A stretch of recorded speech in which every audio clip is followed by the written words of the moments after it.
system, domain name service or domain name system. So it helps us to resolve name to IP addresses. ये हमको help करता है IP to name या name to IP resolve करने में। जो मेरा DNS है वो एक हायरार्किकल नेम स्पेस है जहाँ हर एक लेवल का नेम स्पेस डॉट के साथ सेपरेट किया जाता है, अलग किया जाता है। It is separated by dot.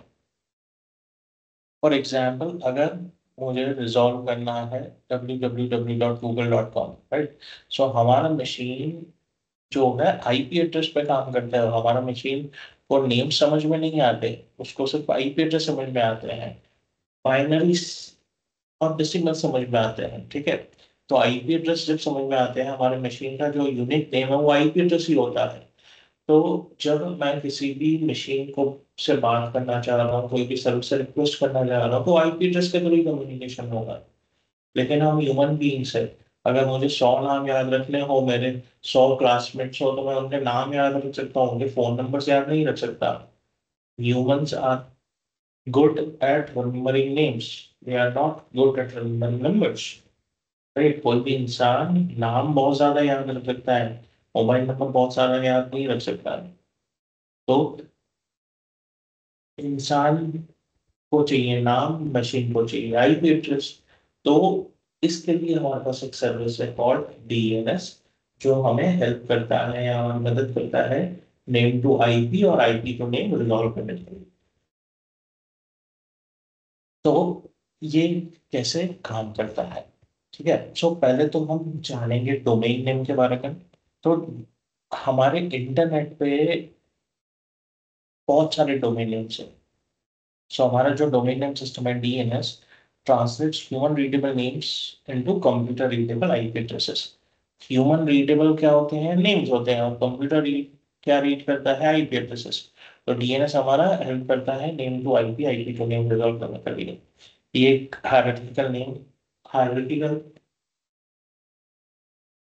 Path को फॉलो करता है। और डिस्ट्रीब्यूटेड डेटाबेस, हमारे एनवायरनमेंट में मल्टीपल डीएनएस सर्वर्स हो सकते हैं। हमारे पूरे ग्लोब में 13 रूट सर्वर्स है जो क्लस्टर्ड फॉर्मेट में है, जो क्लस्टर फॉर्मेट में है। क्लस्टर फॉर्मेट शायद मैं स्लाइड में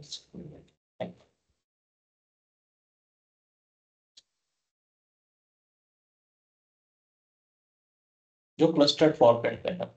उसके अलावा हमारे पास 100 से भी ज्यादा जेनरिक टॉप लेवल डोमेन्स है। Generic top level domain, generic मतलब जो कोई स्पेसिफिक कंट्री को रेफर नहीं करते हैं, जैसे डॉट कॉम हो गया।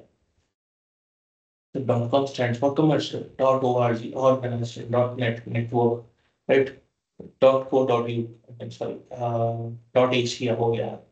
ठीक है, ये जेनरिक टॉप लेवल डोमेन है। उसके बाद 275 के आसपास हमारे पास कंट्री स्पेसिफिक डोमेन्स है, जैसे डॉट यूएस यूएस के लिए,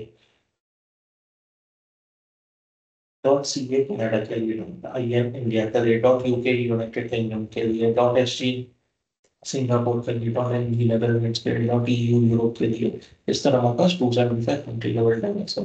अभी हम हमारे पास अंदाजन 1000 के आसपास या 1200 के आसपास टॉप लेवल डोमेन्स है, ठीक है। तो अभी ये टॉप लेवल डोमेन्स क्यों चाहिए? जब आपको पब्लिक पे खुद को पब्लिश करना है पब्लिक नेटवर्क पे, तो आपको ह्यूमन रीडेबल नेम चाहिए, उसे हम डोमेन नेम बोलते हैं, डोमेन नेम बोलते हैं। तो डोमेन नेम सिस्टम क्या है? डोमेन नेम सिस्टम ये है जो ह्यूमन रीडेबल नेम्स को आईपी एड्रेस में कन्वर्ट करता है, ठीक है।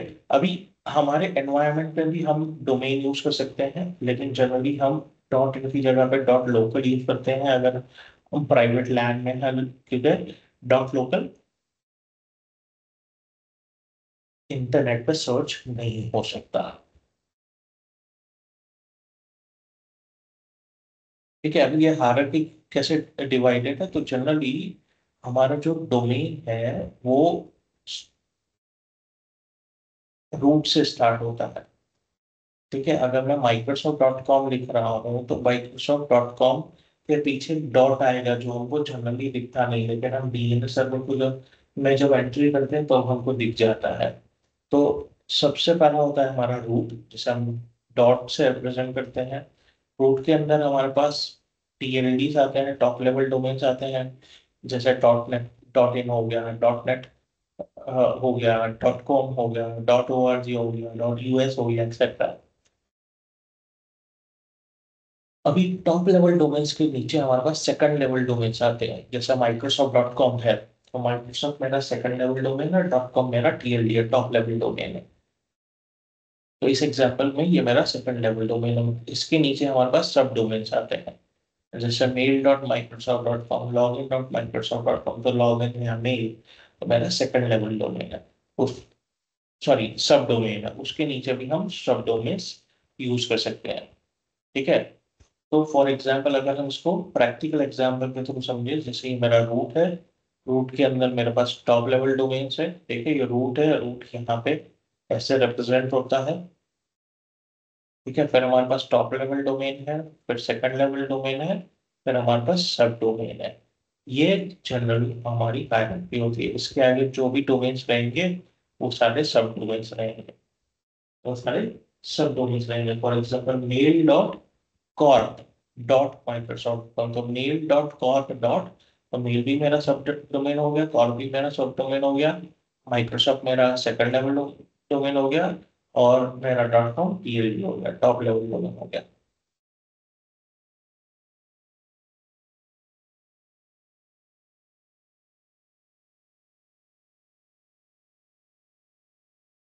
अब ये डीएनएस काम कैसे करता है अभी हम उसको समझेंगे। तो रिजॉल्वर क्या है? रिजॉल्वर ये है जो रिक्वेस्ट कर रहा है किसी भी वेबसाइट के लिए, रिक्वेस्ट कर रहा है किसी भी वेबसाइट के लिए। तो जब रिजॉल्वर रिक्वेस्ट करता है तो ये रिक्वेस्ट जाता है लोकल डीएनएस सर्वर के पास। अभी लोकल डीएनएस सर्वर क्या करेगा, अगर उसके पास इंफॉर्मेशन है तो दे देगा, अगर इंफॉर्मेशन नहीं है तो रिक्वेस्ट फॉरवर्ड करेगा दूसरे डीएनएस सर्वर को, यहाँ पे रूट सर्वर्स को। तो रूट सर्वर्स को बोलेगा भाई मुझे तो माइक्रोसॉफ्ट डॉट कॉम का पता नहीं, तो डॉट कॉम के सर्वर को जाके पूछ। ठीक है, तो वो रिस्पॉन्ड करेगा। अभी मेरा DNS server again dot com के नेम सर्वर के पास जाके पूछेगा। तो अगर मैं नेम सर्वर बोल रहा हूँ तो नेम सर्वर बोलो या डीएनएस सर्वर बोलो, डीएनएस बोलो, डीएनएस सर्विस बोलो, सारी चीजें एक ही है, सारी चीजें एक ही है। तो ये गया डॉट कॉम सर्वर के पास, पूछ गया डॉट कॉम बोलने का भाई मेरे पास माइक्रोसॉफ्ट डॉट कॉम का इन्फॉर्मेशन नहीं है, लेकिन माइक्रोसॉफ्ट डॉट कॉम का जो डीएनएस सर्वर है, नेम सर्वर है, मैं उसका आईपी एड्रेस तुझे दे सकता हूँ। तो वो आया माइक्रोसॉफ्ट डॉट कॉम के नेम सर्वर के पास, डीएनएस सर्वर के पास। नेम सर्वर ने बोला हाँ हाँ मेरे पास माइक्रोसॉफ्ट डॉट कॉम का इन्फॉर्मेशन है, तो उसने इन्फॉर्मेशन दे दी, और फाइनली रिजॉल्वर को इन्फॉर्मेशन मिल गई।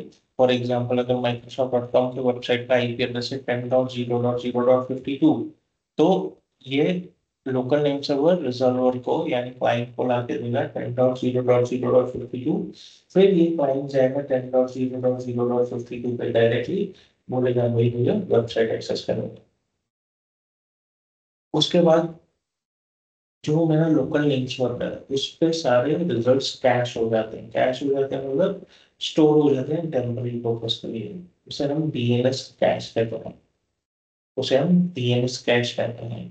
तो उस हम डीएनएस कैश को क्लियर भी कर सकते हैं।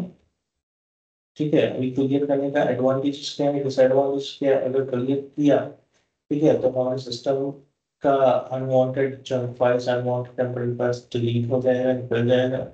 और कैश नहीं क्लियर किया, ठीक है, तो हमारे सिस्टम में अनयूज डेटा पड़ा रहेगा। लेकिन ये हमको ये हेल्प कर सकता है कि अगर इसके बाद कोई यूजर रिक्वेस्ट कर रहा है सेम सर्विस के लिए, तो हम उसको तुरंत हमारे कैश में से दे देंगे, डीएनएस सर्वर अपने कैश में से दे देगा। अभी ये जब कैश में रहता है तो इसका एक वैलिडिटी होता है, जैसे हम टीटीएल बोलते हैं, टाइम टू लिव रिकॉर्ड। ठीक है, रिकॉर्ड में हम टीटीएल डिफाइन करते हैं कि अगर मेरे कैशिंग में पड़ा है या मेरे ब्राउजर के सेशन में पड़ा है तो उसका एक टीटीएल होगा, टाइम टू लिव। ठीक है, जो 1 घंटे से लेके 72 घंटे तक हो सकता है, एक 1 आवर से लेके 72 आवर्स तक। जनरली हम मैक्सिमम रिकॉर्ड्स करेंगे, अभी कंप्लीट करते हैं 1 आवर होगी 3600 सेकंड्स। ठीक है, हम 1 घंटे के लिए कंप्लीट करते हैं। अगर हमारा एनवायरनमेंट बहुत बहुत बड़ा है, हम पूरे दिन के लिए कन्फ्यूज कर सकता है, लेकिन उसके बाद ये कैश रिन्यू हो जाना चाहिए। रिन्यू हो जाने से इसका मतलब वो क्लियर कर कैश नया रिक्वेस्ट स्टोर करना चाहिए, क्योंकि हर बार जब रिक्वेस्ट आता है तो उसके साथ एक टोकन होता है। टोकन के बेसिस पे ही वो टीटीएल हमारे मशीन में एक्टिव रहता है, तो वो तुरंत एक्सपायर हो जाएगा। अभी इसके अलावा हमारे पास इंटरनल डीएनएस और एक्सटर्नल डीएनएस, तो भी दोनों में क्या अंतर है? इंटरनल डीएनएस सर्वर्स हमारे इंटरनल एनवायरनमेंट में होते हैं, जिसे हमारी लोकल टीम मैनेज करती है। ठीक है, ये डीएनएस सर्विस हम चाहे विंडोज सर्वर हो, लिनक्स सर्वर हो, उस पर कन्फिगर कर सकते हैं। और उसके इसके पास हमारे इंटरनल डिवाइसेस का इंफॉर्मेशन रहेगा। अगर मेरे एनवायरनमेंट में 2000 कंप्यूटर से 50 सर्वर्स है, इसका इंफॉर्मेशन रहेगा मेरे इंटरनल डीएनएस सर्वर के पास। तो एक्सटर्नल डीएनएस सर्वर कौन से होते हैं? तो external DNS server generally third party manage करता है, या ये आईएसपी के डीएनएस होते हैं, या सर्विस प्रोवाइडर के डीएनएस होते हैं। ठीक है, इनके पास, इन्हें हम तो मैनेज करते ही नहीं, हमारी लोकल आईपी मैनेज करती है। ना ही इनके पास हमारे इंटरनल डिवाइसेस की इंफॉर्मेशन होगी। फॉर एग्जांपल हमारे पास गूगल डीएनएस है, क्वाड 9 डीएनएस है। अगर आप गूगल क्वाड 9 डीएनएस जाके देखें, ठीक है, सो जस्ट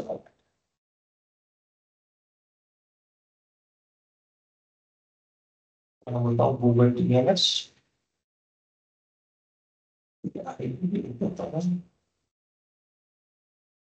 यहाँ पे दिखा रहा है भाई, मेरे पास गूगल के डीएनएस सर्वर है, IPv4 एड्रेस है मेरे पास 8.8.8.8 और 8.8.4.4, और IPv6 में भी मेरे पास आईपी एड्रेसेस दिखा रहा है गूगल के डीएनएस सर्वर की। ठीक है, ये पब्लिक डीएनएस सर्वर है, ये मैं खुद भी यूज कर सकता हूँ। ठीक है, कंडीशन मेरे पास इंटरनेट का लिंक आना चाहिए, तो मेरे लिए काम किया है। अगर मेरे पास लिंक नहीं आ रहा है तो ये काम के नहीं है। इसी तरह मैं क्वाड 9 के डीएनएस सर्च करूंगी, तो क्वाड 9 का आईपी है, ठीक है, 9.9.9.9 और 9.9.9.10। ठीक है, दो आईपी एड्रेसेस है IPv4 में, एक ये है, एक ये है। और IPv6 में इनके पास चार आईपी एड्रेसेस है, ये हम स्क्रीन पे देख सकते हैं, चार आईपी एड्रेसेस है। ये तो हमारा चाहे गूगल का डीएनएस हुआ, कैट क्वाड 9 का डीएनएस हो, ये पब्लिक डीएनएस है, ये पब्लिक डीएनएस है। उसके अलावा हमारे पास थर्ड पार्टी डीएनएस होता है। तो थर्ड पार्टी डीएनएस क्या होता है? अगर मेरा एनवायरनमेंट बहुत बड़ा है, तो मैंने डीएनएस कॉन्फ़िगर कर दिया और वो कभी भी डाउन चला गया, तो फिर दिक्कत, मुझे दूसरा एक बैकअप सर्वर रखना पड़ेगा, रिडंडेंट सर्वर रखना पड़ेगा। बैकअप सर्वर यानी अगर मेरा सर्वर क्रैश हो गया तो फिर दूसरे सर्वर को फॉर्मेट करके या उस पर ओएस इंस्टॉल करके कॉन्फ़िगरेशन करके मुझे अब लाना पड़ेगा।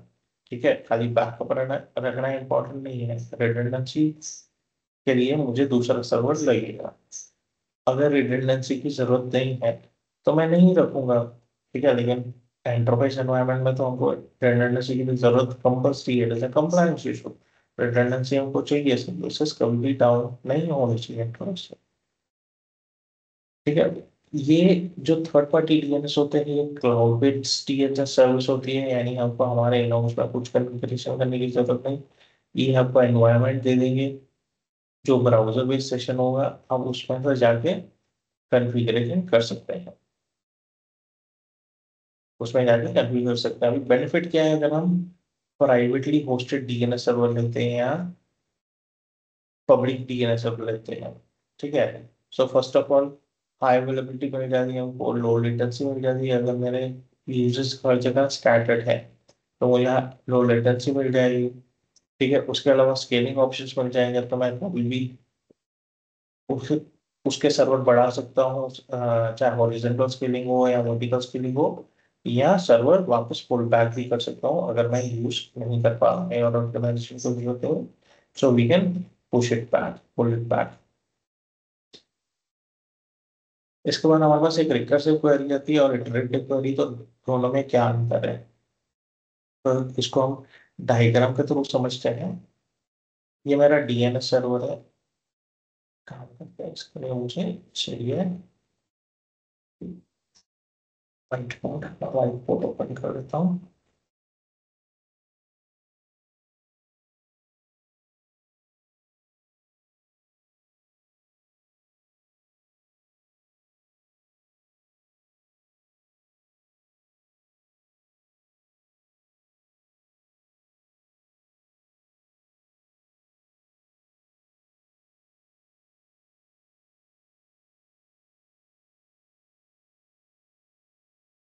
सॉरी मैंने, ठीक है, इसको हटा नहीं सकते मैं इसको।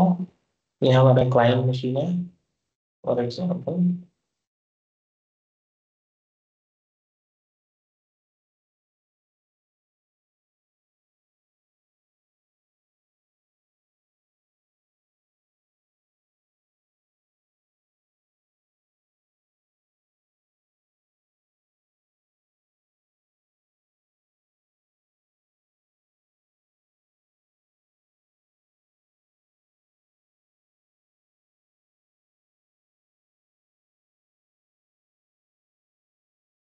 ये मेरा डीएनएस सर्विस है, ठीक है।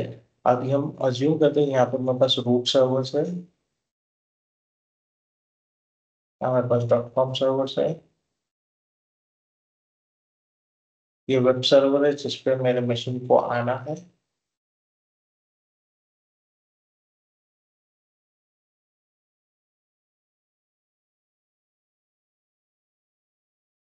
यहाँ पर मेरे पास नेम सर्वर है डॉट कॉम का,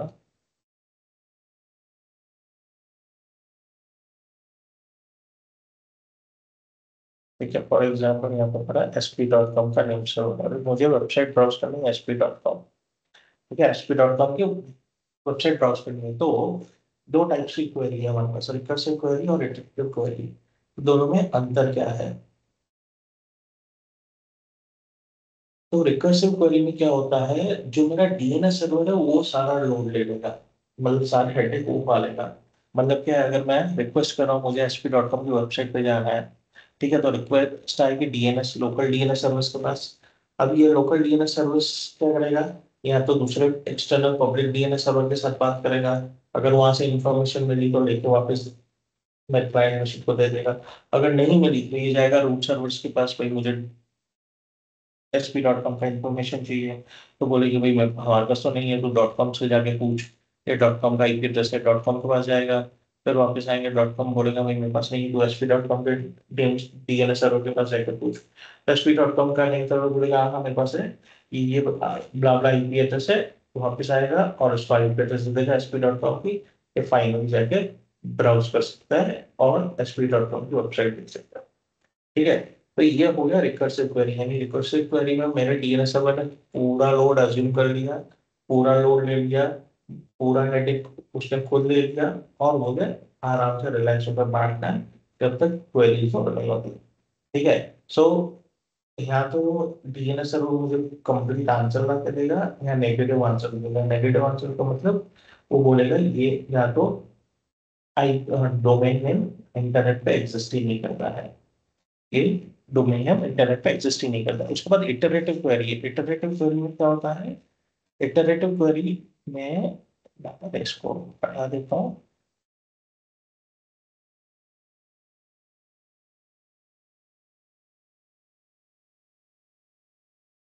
इटरेटिव क्वेरी में क्या होगा, ठीक है, मेरा जब रिक्वेस्ट गया डीएनएस सर्वर पे, जब मेरा रिक्वेस्ट गया डीएनएस सर्वर पे, ठीक है, तो डीएनएस सर्वर बोलेगा भाई मेरे पास तो इन्फॉर्मेशन नहीं है।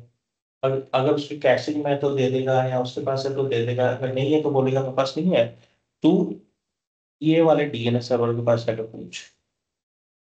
तो ये रिक्वेस्ट इसके पास आ जाएगी, फिर ये अकॉर्डिंगली काम करेगी, ठीक है। अगर ये इसके पास रेफरल नहीं है, ये दूसरे डीएनएस सर्वर का आईपी एड्रेस नहीं है, तो बोलेगा भाई तू मेरे पास तो नहीं है, तू रूट के जाके पूछ। तो ये यहाँ पे जाके पूछेंगे, यहाँ पे जाके पूछेंगे, फाइनली लैंड करेंगे। या तो इसमें क्या हुआ, मेरे डीएनएस सर्वर ने इटरेटिव क्वेरी रन की, यानी मेरा डीएनएस सर्वर या तो आंसर दे सकता है या तो नहीं दे सकता, नेगेटिव आंसर भी देगा। यहाँ बोलेगा भाई मेरे पास इंफॉर्मेशन नहीं है, तू दूसरे डीएनएस सर्वर को जाकर पूछ। इन इस सिनेरियो में दूसरा डीएनएस सर्वर कौन सा होगा सर? इस सिनेरियो में दूसरा डीएनएस सर्वर हमारा पब्लिक डीएनएस सर्वर होगा। हमारा पब्लिक ये बोलेगा भाई मेरे पास तो नहीं है, तू 8.8.8.8 पे जाके पूछ google.com पे डीएनएस सर्वर पे। ठीक है, यानी ये मेरा पब्लिक डीएनएस सर्वर है, उसने मुझे फिर रिकर्सिव। जनरली जो हम इटरेटिव क्वेरीज रन होती है वो हमारे प्राइवेट डीएनएस पे रन होती है।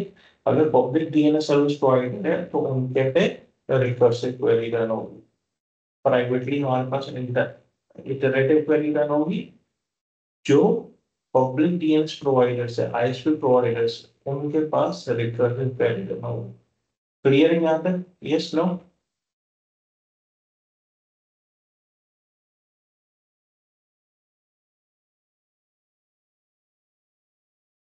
यस।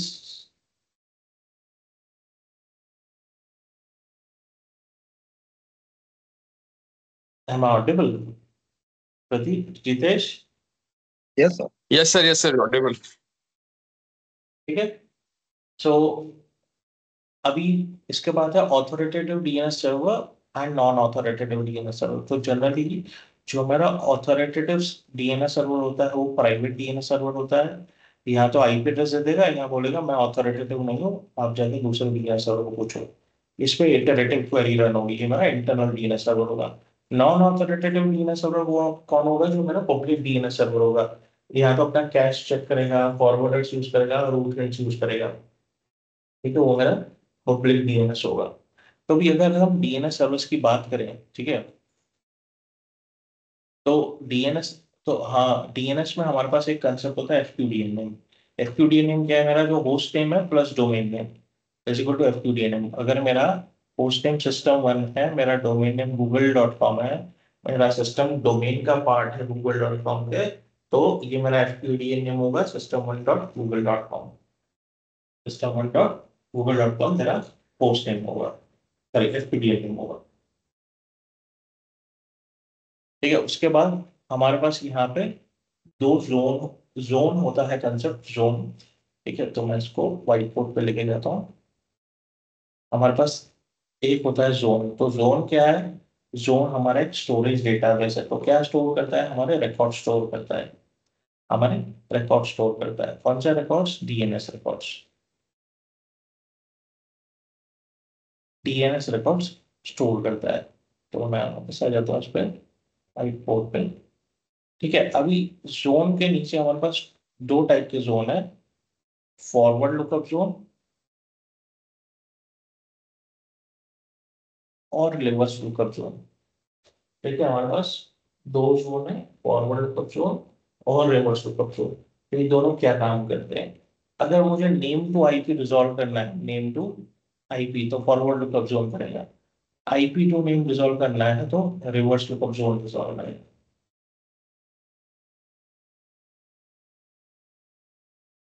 यानी मेरा फॉरवर्ड लुकअप जोन और reverse lookup zone pre defined है। अभी अगर मुझे sp.com का या microsoft.com का जोन बनाना है, तो मैं या तो फॉरवर्ड लुकअप जोन के नीचे बनाऊंगा या तो रिवर्स लुकअप जोन के नीचे। तो ये तो मेरा नेम है, यानी मैं नेम टू आईपी के लिए फॉरवर्ड लुकअप जोन के नीचे ही बनाऊंगा। अभी जब भी मैं जोन बनाऊंगा, चाहे फॉरवर्ड लुकअप जोन के नीचे हो या रिवर्स लुकअप जोन के नीचे हो, तो मैं जनरली तीन टाइप के रिकॉर्ड्स बनाऊंगा, सॉरी तीन टाइप के जोन्स बनाऊंगा। मैं तीन टाइप के जोन्स बनाऊंगा। तो एक होगा मेरा स्टैंडर्ड प्राइमरी, मैं इसमें लिख देता हूँ, ज्यादा बेटर रहेगा ताकि मुझे इसको एक्सप्लेन करने में इजी होगा। एक होगा मेरा स्टैंडर्ड प्राइमरी, दूसरा होगा मेरा स्टैंडर्ड सेकेंडरी, थर्ड होगा मेरा स्ट्रक्चर, और फोर्थ होगा मेरा एक्टिव। तीन टाइप के मैं जोन बना सकता हूँ। ठीक है, मैंने तीन नाम लिख दिए हैं, करेक्ट है ना? तीन लिखे हैं, चार लिखे हैं?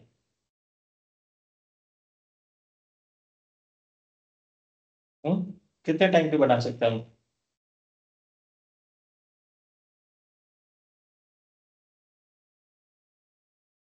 मैंने तो बोले तीन थे, अभी यहाँ पे तो चार आ गए। ठीक है, तो हम बेसिकली 3 टाइप के जोन बना सकते हैं, एक स्टैंडर्ड प्राइमरी, एक स्टैंडर्ड सेकेंडरी और एक सब जोन। ठीक है, तो यहाँ पे नाम क्या है, मैंने कुछ सिंबल्स ड्रॉ किए हैं। तो ये बेसिकली मेरे रेडियो बटन है। रेडियो बटन है, यानी रेडियो बटन में क्या होता है, मैं कोई भी एक ही सिलेक्ट कर सकता हूँ। या तो मैंने ये सिलेक्ट कर लिया है, या तो ये सिलेक्ट कर लिया है, या तो ये सिलेक्ट कर लिया है।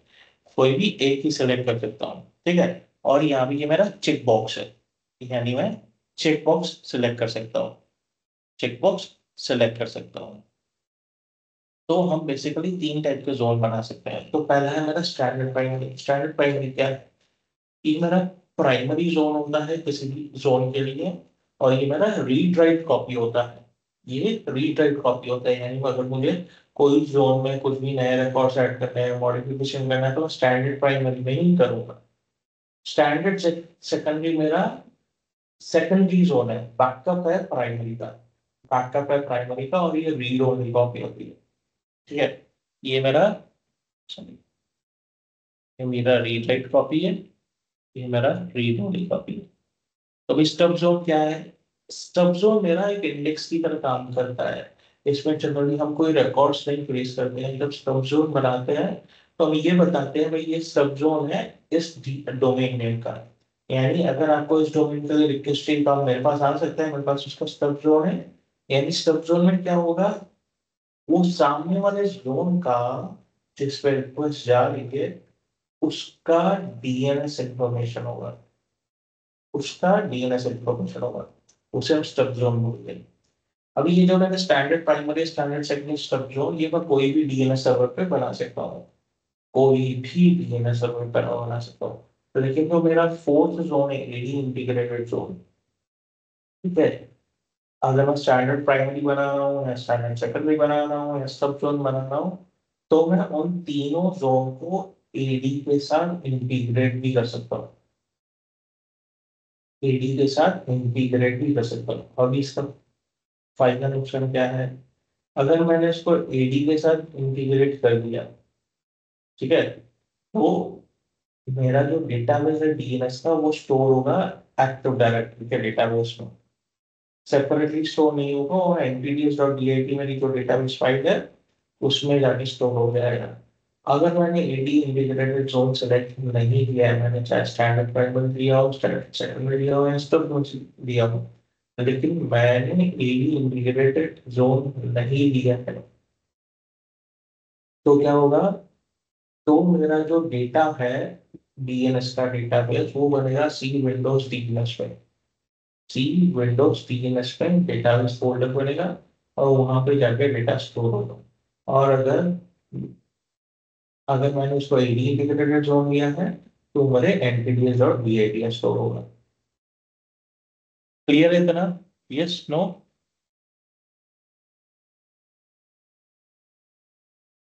ठीक है, सो क्या बोल रहे हैं, zone is a storage database which contains all zone records. हमारे पास फॉरवर्ड लुकअप जोन है और रिवर्स लुकअप जोन है। Forward lookup zone used for resolving host to IPs, host names to IP address, and it maintains host to IP address mapping information. Reverse lookup zone में use करते हैं हम for resolving IP address to host name, it maintains IP address to host mapping information. उसके बाद हमारे पास zone types है, तो हमारे पास 4 जोन टाइप्स है। Standard primary, it is the master copy of all zone information, ये हमारा मास्टर कॉपी होता है, और ये रीड राइट कॉपी है। स्टैंडर्ड सेकेंडरी क्या है, ये बैकअप टू दी प्राइमरी है, और it's a read only copy, and it is a read-only copy. The stub zone है हमारे पास, so it contains only name server and SOA records and possibly glue records which are used to locate name servers. यानी stub zone हमको identify करता है DNS servers को जिन पे actual वो zone hosted है। हम प्रैक्टिकली सारे देखेंगे, ऑल 4 ऑप्शंस हम प्रैक्टिकली देखेंगे। फिर हमारा एडी इंटीग्रेटेड जोन है, तो एडी इंटीग्रेटेड जोन ऊपर 3 के साथ ही कोई एक के साथ जा सकता है।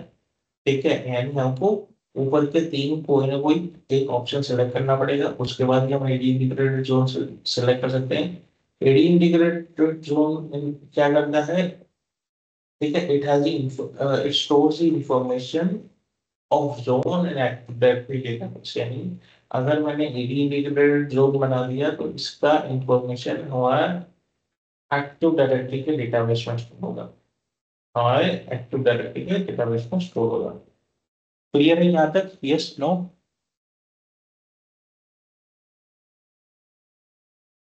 क्लियर है। Yes sir. ठीक है, तो अभी यहाँ पे हम पॉज रखते हैं। एट 12:15 हम यहाँ पे पॉज रखते हैं, क्योंकि मुझे और आधा घंटा चाहिएगा इसको चलाने के लिए, फिर लैब के लिए भी 1 घंटा चाहिए। तो ये हम वेडनेसडे के लिए पार्क करते हैं, वेडनेसडे को हम इसको रिज्यूम करेंगे। ठीक है, ओके सर। Yes sir. और वेडनेसडे को 9 o'clock is good. Yes sir. Yes morning